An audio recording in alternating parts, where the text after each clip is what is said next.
All right. Good morning and welcome back. It's been a minute, but we're back here in class. I think we kind of dodged a bullet because I know there's been a lot of illness going around. So I hope that things went okay for you as you were working on the informative speech and watching other people give them. I think things went really well, and I appreciated your flexibility with using that format. Again, I think it's useful for us to learn how to present online or to build those skills further if we've done that a little bit, because we are almost certainly going to have to do online presentations in a similar way in the future. So I appreciate your ability to adapt to that format. Our last speech in the class, the persuasive speech, is what we'll be talking about today. And that speech is going to happen face-to-face in our remaining class meetings. So I have not posted the schedule yet because I know a lot of people have a lot of flux and changes, particularly for an athletic travel schedule. So what I'll be asking you to do as a part of your attendance for today is just to submit an updated schedule with times that you know that you're not able to meet. That way I can make sure that I'm signing you up to speak on a day that is responsive to any recent changes that you might have had. So I'll be doing that in just a little bit. So for those of you that spoke last week for your informative speech, your grades and feedback are up. For those of you that spoke on Monday and Wednesday, I'm just finalizing, working through those. You should see your full grades and feedback up by the end of the day today. So let me know if you have any questions about those speeches and your feedback on those speeches. I'm going to offer some general feedback in just a minute, but after that, we'll be diving into our final speech in the class. To give you a little bit of a glance at the remainder of the term. So we have today, where we'll be talking about persuasive speeches and arguments. We also will have class on Monday, where we build on those ideas and talk a little bit about speaking for social change. And then that means that the March 8th, 10th, 13th, 15th, and 17th are the persuasive speech days. So like last time, we'll have 5 days of speeches, 5 people speaking on each of those days. We will not be meeting for the final exam time. So our last class meeting will be in week 10. A lot of people are already gone by the time we get to final exams. So we are just working through the 10th week, so up until March 17th. So with that being said, we took some time to wrap up informative speeches last class. I want to offer some general suggestions and get us thinking about these final speeches. So we'll also talk about persuasive speaking, right? Persuasive speaking is the final major genre of public speaking. We've done informative speaking, we've done celebratory speeches earlier in the term. So persuasive is, I think, the most challenging one. It's going to require the most work to prepare for, but I think when done well, it can be a really powerful and effective way to give a speech.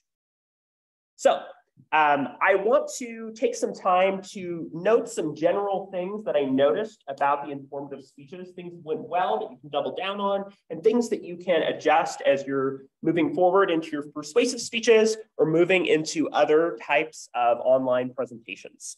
So first of all, I really appreciated the topic selections that you all had for your informative speeches. Talking about things such as glaciers, talking about the eastern fox squirrel. A lot of people chose topics that they were personally invested in, that they really cared about and were interested in, and that passion and interest really showed, right? Informative speeches sometimes get flack for being boring, but I think bringing your enthusiasm to the table is a great way to offset that. If you're excited about something, you get the audience excited about that too. I also appreciated that you all really stuck to the genre, right?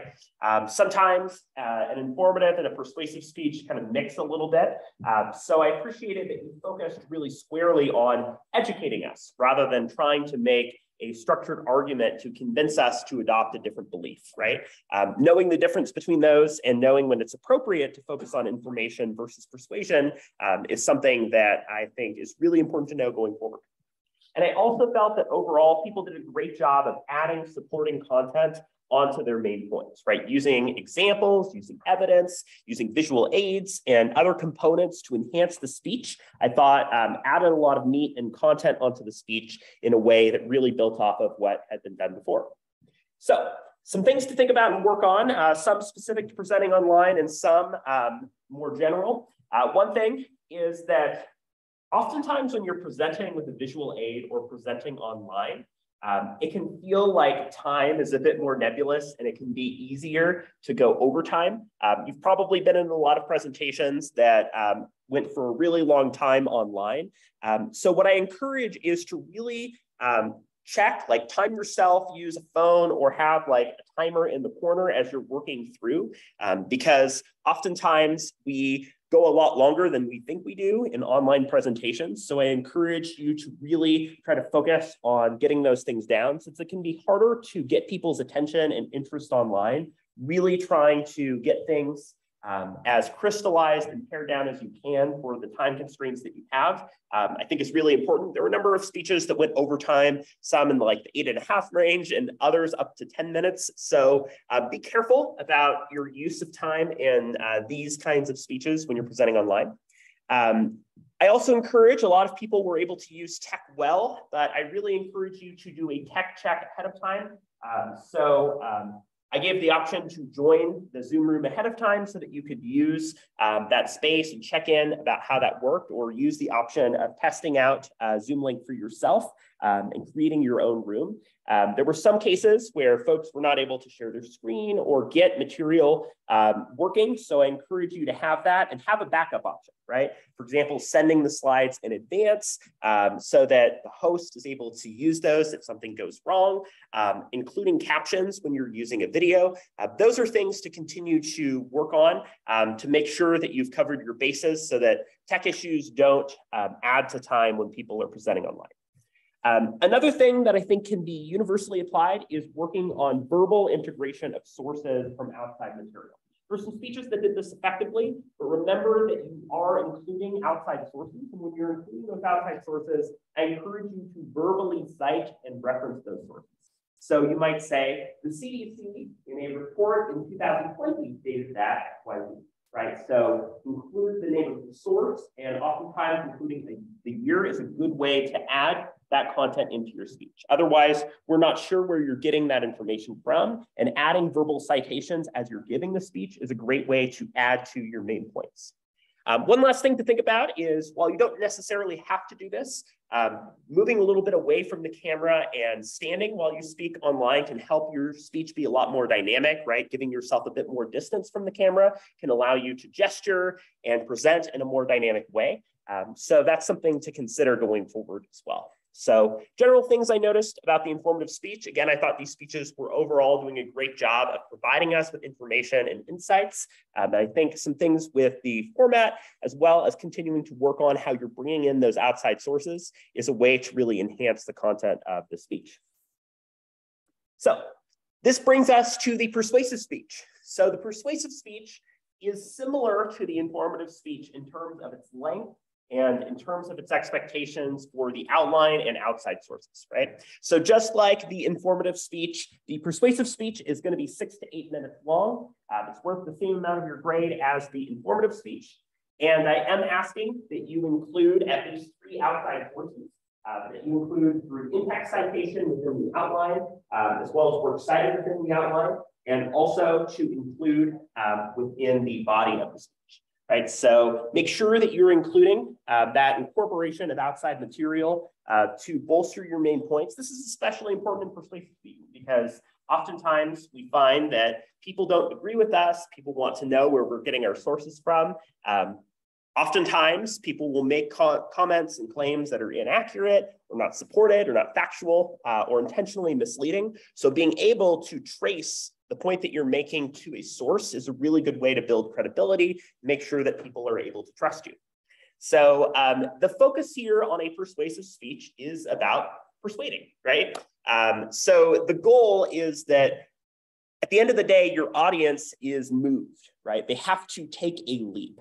And it's a bit of a Goldilocks situation because on one extreme, you don't want to give a persuasive speech that is all about a topic that's so controversial and heated and is based off of deep-seated values that people have that there's no way that anybody is going to have their opinion changed over the course of the speech, right? So I never want to censor you in the topics that you choose to give. But giving a topic about politics and why you should affiliate with a particular party or candidate giving a speech about religion, why you should adopt a particular religious or spiritual view, or addressing a very hot button controversial issue, things such as abortion and gun control. I'm not saying that you can't have a speech about those. What I am saying is that if your goal is to persuade and get us to have a leap of faith as an audience, that's going to be difficult to do with those types of speech topics, right? On the other end, right, sometimes there's a topic that is largely agreed upon by your audience. So for instance, doing something like recycling. Well, a lot of us can agree that recycling, when you can, is a good thing to do. There's not much of an argument that you have to make through your audience. Something that might be in a more middle ground might be to make an argument as to why you should bring a reusable plastic bag or paper bag into the grocery store, right? And talking about the utility of reusable bags compared to their counterparts. That would be an example where it does take some work. People might not be fully on board, but you can make the argument that that inconvenience is worth it for some type of impact or issue, right? So I encourage you to find that middle space where the audience does have to take some time to move from where they are. They have to take a leap from their current position to supporting you, but it's not such a wide leap that they're unable to do so over the course of a 6 to 8 minute speech. So that's, again, what I'm looking for there. Again, I don't want to censor your topics, but just to say that for the goals of the speech, think about what could reasonably convince a college audience in this amount of speaking time. So I want to take some time to talk about persuasive speaking as a genre and get into some of the details there. Before I do that, does anybody have any questions about anything we talked about last class, anything with the informative speeches, or anything regarding the persuasive speeches at this point? Great. So the goal of persuasion, right, is the idea of influence, right? It's the idea that we're trying to get somebody to do something. So for instance, having a reusable bag, that's something that somebody can go out and do once they get out of the class. To think something, right? So to adopt a belief or thought with regard to a particular issue. For example, I watched a persuasive speech that was really effective that was getting into a discussion about chocolate and how a lot of chocolate is produced with, a lot of labor that is very unethical and exploitative. And the persuasive speech offered some alternatives of chocolate companies that you could support that didn't contribute to labor that was very low pay, awful conditions, and so on, right? Or to believe something. And that's through speaking or writing. So in this case, you are giving a speech that's designed to persuade us about something. And as a part of that, your thesis statement is really important, right? At the end of the day, what is in one sentence what you're hoping for the audience to do, behave, believe, and so on. I've watched a lot of persuasive speeches, including in like national speech and debate tournaments, in which there's not really an effective solution or goal. You can get somebody to believe or adopt something, but these types of speeches don't typically offer any sort of meaningful idea or thought that somebody should do. Okay, we agree that the congressional filibuster might be a problem that the founding fathers didn't originally anticipate, but what can you as a person do to resolve something that massive, right? So thinking about how you can make tangible solutions, actions, or beliefs for your audience is really important. In other words, persuasion involves an appeal, right? You are trying to appeal to the audience and get them to listen to you and hear you out as you're saying and giving a point. So a cornerstone of persuasion is the use of an argument. So oftentimes when we hear arguments, we think, oh, people who are disagreeing, who are clashing with each other, we're having an argument. But in a more formal way, what you'll be doing in this speech is presenting a formally structured argument, right? An argument is a claim with reasoning and evidence that's designed to help the audience. So in other words, we start with a claim, right? A claim is a statement of fact, value, or policy. A claim might be that the sky is blue. A claim might be that dogs are better than cats, although, yeah, I think that's a statement of fact. Or a statement of policy. The United States should raise the federal minimum wage to $15 per hour, right? Those are different examples of types of claims that you'll be making. So one of the easiest ways to start out in your speech is to figure out what is the type of claim that I'm making. Is it fact, value, or policy? And as a result of that, what is the supporting information that I need to include, right? Policy involves a specific actor engaging in a specific action. So you'll want to specify the agent that would be enforcing the change that you would be advocating for. So you have a claim, right? And then you include the use of evidence, right? Evidence being the primary support you give for the claim. Evidence can come from outside sources. It can come from the use of statistics, from testimony, but it could also come from other factual information, including information that's widely known, right? So here is the important part, and the thing that is missing from just about every argument that I see on the internet, and that's the use of reasoning. So it's not enough just to post a link to a source or cite or name drop a source in your speech, right? What you need to do is take the time to explain why that source and why that reasoning directly supports the main claim that you're trying to get, right? In other words, you might be saying that, yes, studies show that plastic bags contribute to significant ocean and environmental pollution. Okay. Given that, there might be evidence that switching to reusable bags saves and prevents the use of plastic from getting into the ocean. Therefore, you should use a reusable bag at the store. So you're providing an explanation of what that evidence is doing to support your overarching argument. So that's something that's really important to make sure you're explaining in your speech, is the evidence doesn't speak for itself. The evidence is supplementing and providing the basis to make your argument, right? It's about your voice and your perspective and using evidence in such a way that it helps you to make that voice be heard. One of the key ideas here is that persuasion and the use of a persuasive speech is about trust. It's asking somebody to change their views and their perspective because of the work that you've done in order to give and to deliver the speech. So on the negative end, right, we have the example of coercion, which is not persuasion, right? It's using force, threatening somebody, and getting them to change their opinion on that. You're instead making a conscious choice, right? You are choosing to adopt a change. So think about it like a contract between you and the audience, right? Your goal is to provide an honest case to your audience about an issue, and they'll evaluate it and be a listener as a result. So if you've taken a class with me before, I take some time to talk about rhetoric. You might be familiar if you've taken a class in writing and rhetoric. Rhetoric is about the use of the available means of persuasion, right? It's about the role of influence in changing points of view. And it's a school of thought that examines how we use written and oral communication to ultimately change hearts and minds, right? Rhetoric has gotten some flack all the way back to the Greeks. There's a concern that rhetoric is just a knack, right? As we talked about in the beginning of class, there's concern that the use of rhetoric and persuasion makes the weaker argument the stronger, that somebody can say something misleading, somebody could sell you a bad car, right? Because they presented the evidence in a way that was designed to be misleading and persuade you to do something. We've noticed this a lot over the years, right? With a lot of false, incorrect sources. You know, I go on TikTok and I see people who are just making claims that are factually inaccurate. Like, that's a problem. So our ability to evaluate as audience members the strength of an argument is really important too. And that's one thing that I'll be asking you to do as you hear these persuasive speeches in class. So if your goal is to convince and persuade people, you want to win an argument, right? Or you want to present to a group of people with the goal of actually changing people's points of view, and not, as a lot of people do, just to grandstand your own opinions or preach to the choir, there are a few different things that can actually be useful as a means of persuading others.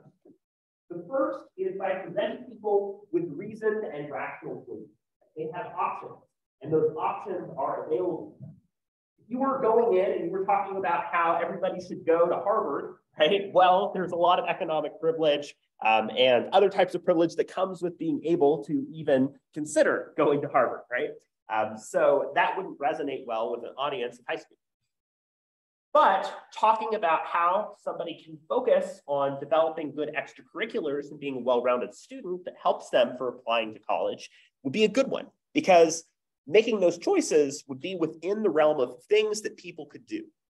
So what you want to make sure that you're thinking about as you're evaluating and analyzing your audience is, are the things that I'm asking them to do or believe things that they could reasonably do? So that's a really important thing to start out with, is reasonable choices. And that's part of why a lot of those deep-seated and politically heated topics are very difficult, because we don't necessarily have the ability to make a reasoned choice on long-held convictions that we've had.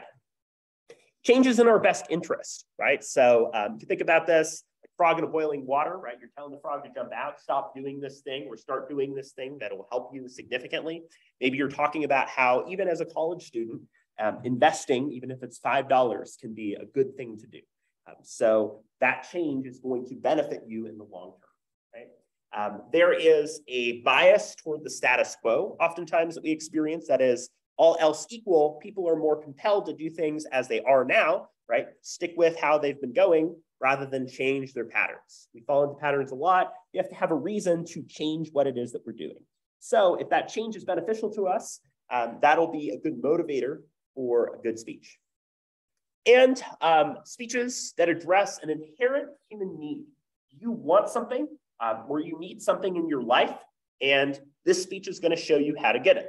You don't want to bite off more than you can chew, but offering a speech that is addressing a significant concern your audience has, and explaining how that concern can be resolved is a great way that you can use the persuasive speech structure. So, you might say, everybody wants to be able to have a little bit more spending money. Here's a way that I can encourage you to do that. So that might be a way to address a need. We also have what are known as emotional appeals, right? So we talked earlier in the class about the idea of ethos, pathos, and logos. Ethos is appeals to credibility, your own credibility, or a source that you're drawing from. Logos is the use of logic, right? The use of structured arguments to support your main point. Pathos is the use of emotion, right? And sometimes there's a context where using emotion can really help your speech. Perhaps you're giving a very moving example or story and talking about the experience in a personally relatable way. That can be really useful, but you don't want to use emotional appeals and draw from emotion in the place of a coherent argument. Again, you check the news, you check a lot of opinions and a lot of people expressing their opinions, and we see a lot of these in the place of coherent arguments. Fear appeals and scare tactics, right? So trying to scare us. If it bleeds, it leads, right? The ways that news media and framing prime us to believe that the world is a scary place. Using those types of tactics as a way to convince the audience to do something, that can be a really concerning way to manipulate your audience. Propaganda, right? Presenting false and misleading information about people. I'm always reminded of like Animal Farm, right? Where the pigs take over and they rewrite the rules. The rules didn't say that you couldn't drink, they said that you couldn't drink to excess. So, gaslighting, intentionally manipulating people's senses, trying to fool people and trick people. Propaganda, of course, is bad in the context of giving a persuasive speech. And false advertising or fraud, right? Claiming that you are somebody that you're not. That can be a big problem that has a lot of ramifications. Just ask some of the newest members of Congress. So avoid those. Focus on good developed points in your speech, right? Focus on making reasonable arguments. At worst, people aren't going to be convinced about your beliefs or about what you're trying to get them to do, but at the very least, they feel like you've made an honest case. Right? There are a lot of people with whom we can agree to disagree. We might not agree with what they have to say, but we know that they are going to be presenting a reasonable argument, and we're more likely to trust them and perhaps be persuaded by them in the future. So when it comes to making an argument, right? In competitive debate, where I spend a lot of my time coaching and being involved, right? There's a focus on winning. You have the affirmative, the opposition team, and at the end of the day, the judge has to decide on who won the debate. But that's not your goal here, right? It's not necessarily about winning an argument for a speech. It's about negotiating and drawing a connection between yourself and your audience. So rather than trying to get them to adopt a belief, to change their attitudes, we focus on developing a genuine connection with the audience and using that connection to help build off of the points that you're giving. So one way we can do this is the use of logic, right? So logos is one of the three major appeals, and the use of logos is providing a basis by which we can make good understanding of the issues and make decisions in our lives, right? So going back to the Greeks, a lot of them thought that ideally all we would have is logos, that we would be people who would be driven by logic, not by emotions or by the credibility of people, because everybody would be trustworthy. It would all be logic, right? You've seen Star Trek, Spock, right, who is half Vulcan, which is a species that suppresses their emotions to focus on logic, right? And as we know from him and other Vulcans, that doesn't always work. Sometimes emotions and feelings get in the way and make things a lot trickier. So we're human beings with emotions and feelings, but logic is a good way to help us to make good points. We include the use of deductive reasoning, which is deducing or making a conclusion on specific things using some general principle or idea, right? So for instance, we might say, I really like Mexican food, so I will really like going to Raul's, right? So using a general idea or belief that leads you to a conclusion. Another way to go is the opposite, right? Is inductive reasoning. So you might say, I really like Raul's, it's really good food, so I must like Mexican food, right? So making a more general claim based on a specific example would be the opposite, inducing. And then we have a syllogism, right? So it's reaching a conclusion based off of a major and a minor premise. And that can be one of the most fundamental ways to persuade people about something, right? Because ideally, the premises that you're suggesting are things that people already believe to be true. You're just presenting that information. Okay. Classic example is major premise, all men are mortal. Minor premise, Socrates is a man. Conclusion, C, therefore Socrates is mortal, right? So we know based off of the two claims that are being made, we can reach a conclusion that connects to them, right? One way that you could do this in the speech would be to say something along the lines of, we agree that environmental pollution in the ocean is destructive. Plastic waste from bags contributes to environmental waste. Therefore, right, you should reuse plastic bags, or a minor premise being that reusing bags can reduce waste, right? So leading people to a conclusion based on things that they already believe is a really good way to use persuasion effectively, right? The syllogism can be a good guiding force, and you don't have to follow it to the letter, but you're bridging ideas that already make sense to people. So if we are thinking a little bit more broadly about the structure of an argument, one way we can do this is through the use of the Tolman model. So the Tolman model is a way of thinking about a much broader structure that we can put to a specific argument, right? So we already talked about the claim, right, which is the main point that's being made. We also talked about the warrant or the reasoning. That's what's bridging together your evidence or grounds from your major claim. And then the grounds being the major evidence or supporting details that you're given, right? You hear barking and howling in the distance. Dogs are animals that bark and howl. Therefore, there are dogs nearby, right? That's the basic evidence, reasoning, claim, grounds, warrant, claim. But there are a few things that we can add here, right? One of the things that we can add is a rebuttal. So a rebuttal identifies when an argument is incorrect. One of the ways that you can structure your arguments effectively is to provide a reasonable scope. Sometimes presenting a counter argument to your own argument or constraining when your argument is true is actually a beneficial thing to your speech because it preempts and predicts what audiences might say against your speech.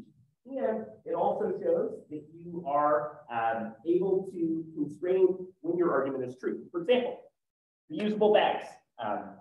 We can agree that reusing bags in grocery stores is a good thing. However, there are some times when you shouldn't. In particular, right, with COVID-19, there were a lot of stores that did not allow you to reuse bags because that was seen as a risk of contaminants and of spreading COVID or other related sicknesses to people who were working at the grocery store, right? So that would be a good rebuttal, right? That would show us a situation in which reusing bags is not a good idea, right? So helping us understand the scope of your argument by even making a claim against your argument or helping us to shape when your argument is true a little bit more can actually be a good thing. There's also a qualifier, right? A qualifier is generally a statement that indicates the scope of your argument. When is your argument correct or incorrect, right? So a qualifier might be most of the time or sometimes or, and you should be very skeptical if you hear a speech that says always or never, because oftentimes there are exceptions to always or never outside of pretty limited circumstances. So you might give a scope by saying most of the time you should reuse a bag, unless safety precautions mean that it's not good to reuse bags. And then backing can be further support for claims or warrants that you give. So for example, in this case, you know your neighbor Tom has 2 large German Shepherds, which are dogs that are animals that bark and howl. Therefore, you have some dogs nearby, right? So you might provide further evidence that helps us to understand the point that you're making. So in addition to saying that reusing bags reduces waste, you might show a study that examined the long-term impacts of plastic waste on the ocean ecosystem. So think about this as presenting a structured way of looking at an argument. Another way of thinking about this is to think about an argument that you're giving in a speech like a bow and arrow, right? The easiest way you can think about this is think about the point of the arrow. That's the point of your speech, right? That is your claim. It's the thing that you're trying to get to hit the target. What is the belief or thing that we're asking somebody to do, adopt, believe about themselves, or so on, right? We could think about the grounds or evidence as like the feathers, right? The feathers in the back that help keep the arrow together and keep it on track. It's the main thing that's making sure that the arrow shoots straight so it doesn't just tumble over and collapse under the weight of the claim, right? So using the feathers as your evidence is a good way to back up your argument. You can think about the reasoning as like the rod, right? Or the material that's used to bridge together the point of the arrow from the feathers in the back. It is the glue that's holding together the point that you're trying to make with the evidence that you're using to support that point, right? We could take that even further if we wanted to. We could think about how something like a qualifier or rebuttal is kind of like how far we draw back the arrow or how close to the target we're trying to hit it. But think about it like a bow and arrow, right? Think about how you are using a claim and using that supporting point to fire that arrow and hit your target to convince the audience. So this just goes over some of those points that I mentioned here, right? Providing an overall claim, providing evidence or ground, which is the main support for the claim, providing a warrant that's linking those things together, providing qualifier, backing, and reservation that help us to understand and sort of identify the scope of the argument and when that argument is correct. Claims can be fact, value, or policy, as mentioned, right? Fact is a statement that's true about the world. A value is something that we should hold over something else. And policy is a specific actor who should adopt a specific action. One of my favorite things to talk about is what are known as arguments gone wrong or logical fallacies. So chances are that in your life, you have heard a lot of bad arguments, arguments that were presented or phrased poorly, or you have been guilty of giving an argument that has not been well supported or evidence. So there are a variety of different things you can do to identify and avoid some of these logical fallacies, right? So one of them is an ad hominem fallacy. An ad hominem is when you are attacking a person and making a claim about that person's character rather than the arguments that the person is making. I've been seeing, it's incredibly silly, going around on the internet, like on YouTube. There's apparently AI generation that's actually like approximating the voices of Obama, Biden, and Trump, and they've been doing that like AI voices to do like a whole bunch of silly stuff. And watching those videos or hearing those videos and audio, they are using a lot of ad hominems. They're using name calling, they're using insulting, they're making fun of each other, right? When you attack the person rather than attacking the arguments that they're making, not only does that bully and hurt the credibility of yourself as a speaker, but it's not getting at the heart of what that person says, right? Because perhaps the person you're disparaging has a point. And so not attacking the point they're making is a big problem.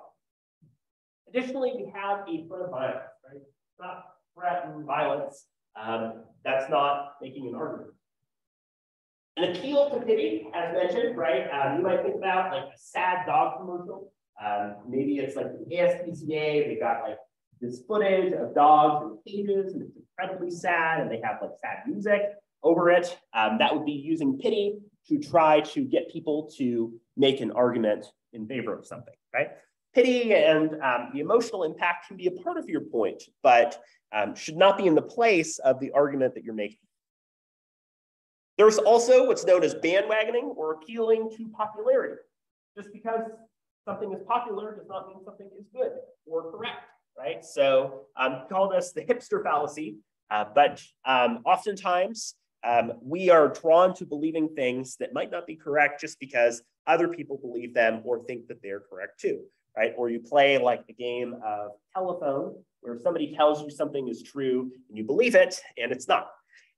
So appeal to popularity is making an argument because other people believe it too, but think about it like lemmings off a cliff.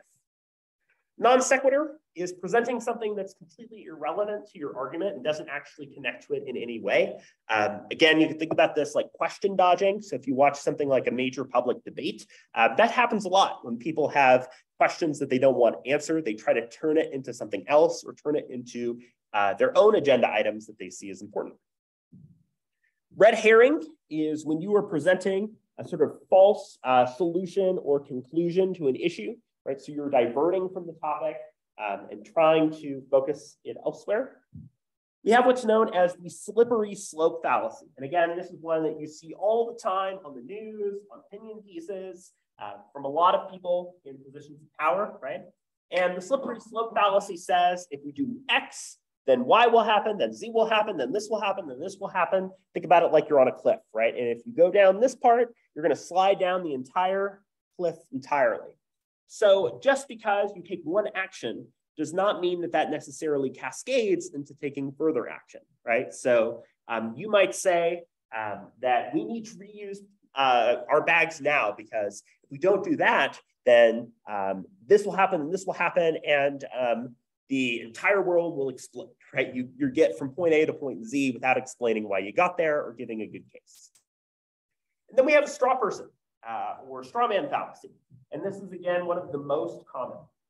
So one of the challenges of making an effective argument is understanding the points that an opposing side might give. And oftentimes we find that people are making arguments without a particularly full or developed understanding of what the opposition is having to say. So straw person fallacy is when you present an opposing argument in the most sympathetic to you light as you can. Or you present another argument kind of like a straw person, right? Where it's not a real argument. It's a very flimsy argument, right? It's bursting at the seams with straw. It's helping you to look smarter because look at me, I'm refuting this bad argument. Haha, I'm so smart. But you're not actually fully presenting an opposing argument. So that can be a problem, right? Because it doesn't show that you understand an argument that somebody gives if you're not giving that the proper justice and credibility that an opposing argument would otherwise have, right? So you might like grandstand and say, this person wants to completely destroy the environment because they don't want to reuse bags, right? Which is not at all a characterization of people who wouldn't want to use plastic bags. So we've taken some time earlier in the class to talk about different ways of structuring your body points of speeches, right? We've talked about, for instance, problem solution, cause effect. A lot of people have done like a topical style or a temporal style that's like past and future.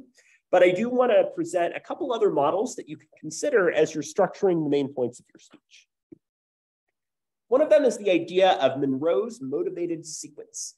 So what you do is show attention, Identify a need or problem, satisfaction, visualization, and action, right? So you get somebody's attention, you get them focused on an issue. Hey, did you know that we use this amount of plastic every year that comes from bags? We identify a need or problem. This is causing a significant impact on our oceans. We present the satisfaction of that problem. What if I told you that reusing plastic bags would reduce waste by this amount? We visualize it. Look how easy it is. I even brought my own bag to show you and provide an example here.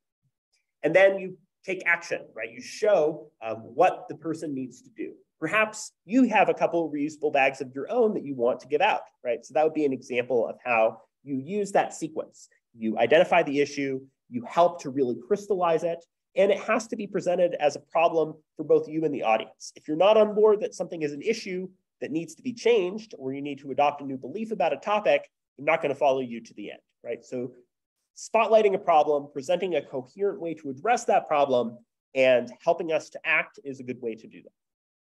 I should mention as well that for the persuasive speech, visual aids are optional, right? So you can include visual aids if you feel like they'll enhance the points that you're giving in the speech, but you do not need to include a slideshow. You don't have to bring a prop in, but you can, and it might even benefit your speech if you have visual aids that are specifically relevant, like a statistic that you want to display, or something like a prop that you want to give to show us something. So think about if you're able to incorporate visual aids that would support the main points that you'd be giving.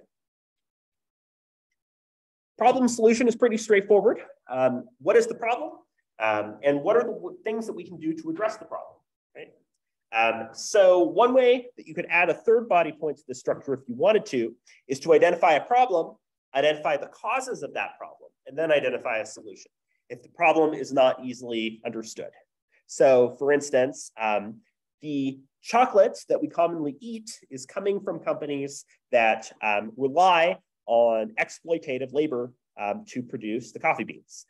This has been caused by contracts, loopholes, et cetera. We can resolve this issue by buying from these chocolate companies instead. Refutation is less common of a format, but it's a speech that you'd be giving if the focus of your speech is about disagreeing with somebody else's point, right? You explain an opposing viewpoint, the consequences of that viewpoint, and then you contrast that with your own viewpoint on an issue. So for instance, people who reuse bags say that it's for these reasons. However, reusing plastic bags actually has a small impact, and it can be better to do this, like using a paper bag instead. So that might be a way to refute and argue against your points. There's also the idea of comparative advantage, right? And that's explaining why a policy or solution that you present is preferable to another option, right? Such as the status quo, how things are. So for instance, there's been a lot of discussion about something like a universal basic income. You might explain why that is a good policy and better than what we have currently, right? So that would be an example of comparative advantage. So what I would like us to do for your attendance for the day is to take some time on your own to think about this. As you've been hearing me talk about persuasive speeches, what are 2 or 3 ideas that you have for a persuasive speech? You're not tethered to these, but these are ideas that might come to mind when you first hear about it. Once you've picked some ideas here, I want you to think about one of your speech ideas and what is one major claim that you might need to make in this speech? And then lastly, what evidence or reasoning might you need to use to support or supplement that claim?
you finished, I'll ask that you double check the speech schedule.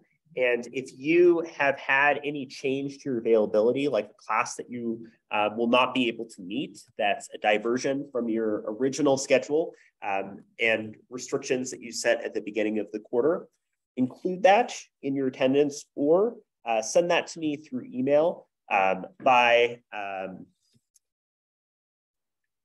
before 1 p.m.